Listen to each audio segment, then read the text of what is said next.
welcome back to another video. Today is going to be part 2 of my 3-part series where I go over what if Joe Biden, we do a timeline for Joe Biden. And I never mentioned this in the first part, but the reason I'm even doing this series is because on Discord I have been accused of trying to give Biden some sort of timeline where his first term goes well, and I don't at all try to do that. So what I decided to do was give Biden some type of timeline, make a series where I give Biden the timeline being different each time, one where he has a bad first term, based on how his first term goes, all 5 of which against Ron Desantis, but I'm gonna put them into 3 different parts. Actually, I think I could fit all 3 into this video, but we'll try. If we have enough time, we will. So this is the safe states already filled in. So for the likely states, I'm going to have Minnesota, Virginia, New Hampshire, Maine at large, New Mexico, and I think that's it. By the way, Nebraska's second. I'm just gonna put as likely D because, as of now, I know the district's going to be gerrymandered, but we don't know what redistricting will look like. So this is kind of a hard one to predict. If it's so since we can't really predict it right now, the odds are, I'm just gonna go with likely D for now. But things could change as we see what redistricting will look like. For the DeSantis likely states, we have Kansas, South Carolina, Ohio, Iowa, Alaska, Maine second. That's it. So,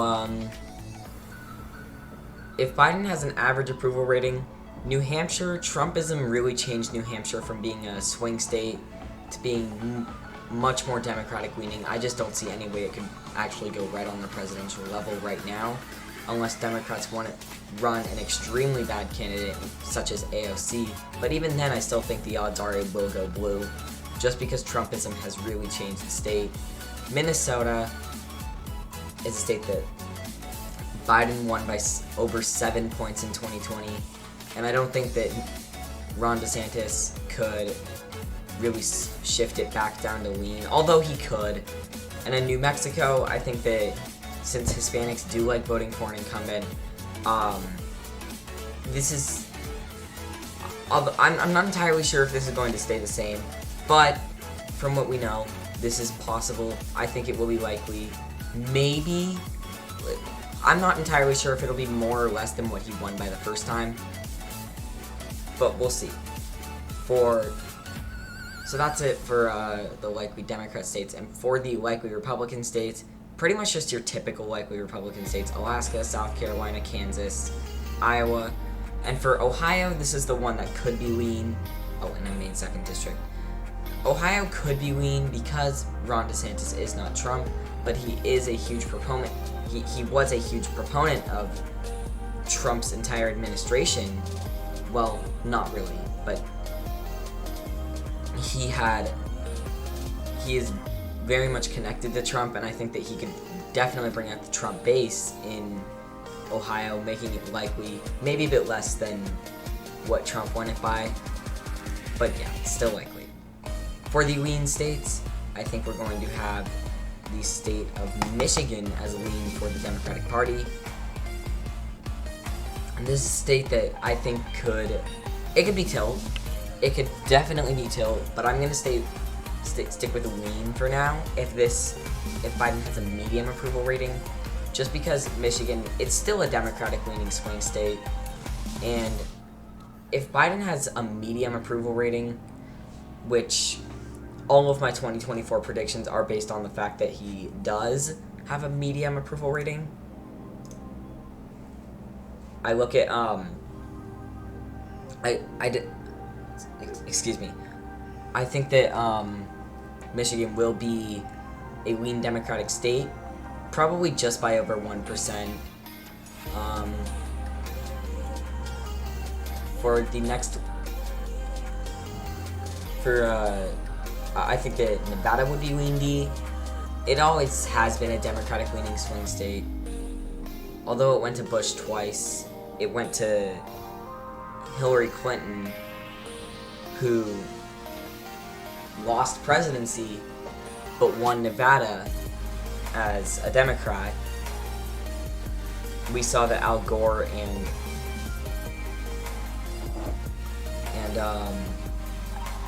John Kerry, I couldn't think of his name for a moment, could not pull this off. So yeah, I think that Nevada will be lean D. And for Georgia, I'm the least sure about this one being lean. It could be till, I'm going to say just above 1%. Maybe, it could be till, it could definitely be below 1%, but it's going to be around that area for Joe Biden. Georgia, keep in mind, is trending blue very fast, especially due to Trumpism. And even though DeSantis has good suburban appeal and good Sunbelt appeal, the state is, if we look at it, trending. I actually have a map that I kind of can't show right now because I locked myself into full screen. But the average state, unless my math was off, I'm sorry about that background noise, what had shifted to the left from 2016 to 2020 by 2 points. Georgia shifted by 5.3, I believe. Which, if the math follows, that's 3.3% every 4 years. And even with Ron DeSantis' strong Sunbelt appeal and suburban appeal, I'm not sure if he's going to be able to bring that under 1%. So for now, Georgia is a lean Democratic state. The state of Texas is going to be a lean Republican state. It's it's pretty much just typical for, sorry, let me say this again. Pretty much any election prediction I have, Texas is a lean Republican state. Because of the way it's trending, it was a 5.5% Trump state in 2020. I have no doubt in my mind that it will be under 5% in 2024, but not under 1.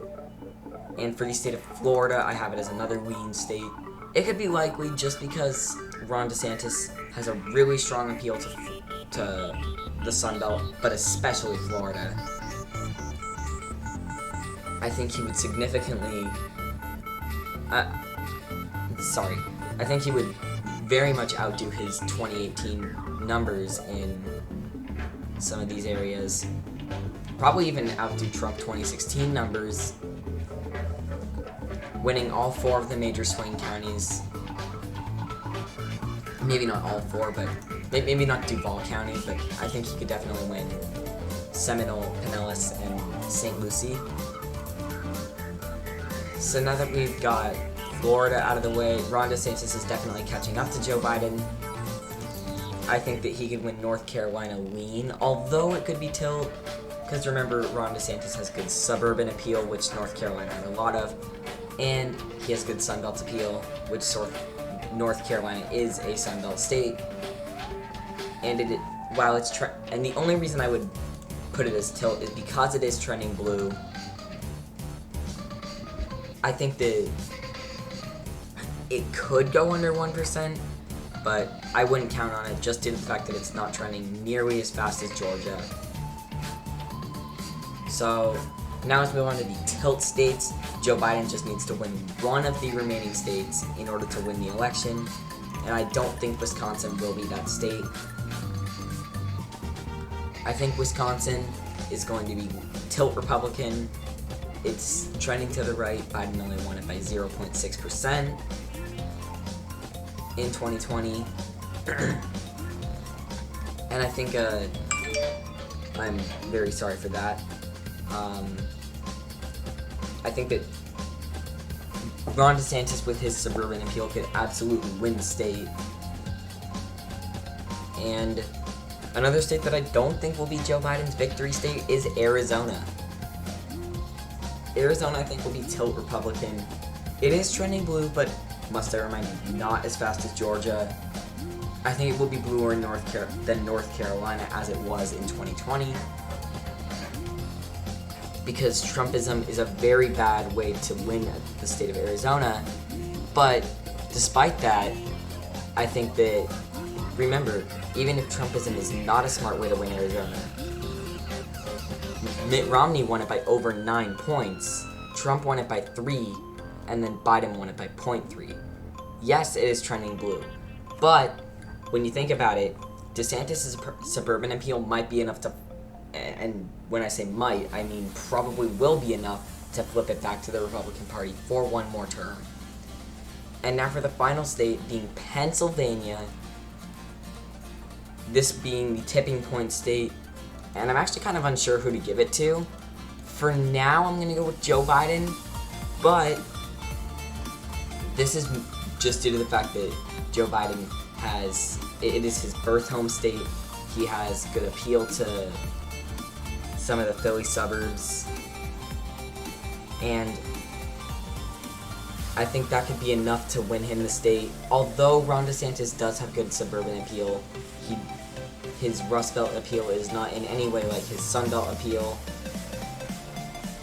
So therefore, I think that Pennsylvania will be a very narrow victory for Joe Biden, giving him the presidency for a second term if his net approval is sort of average-ish.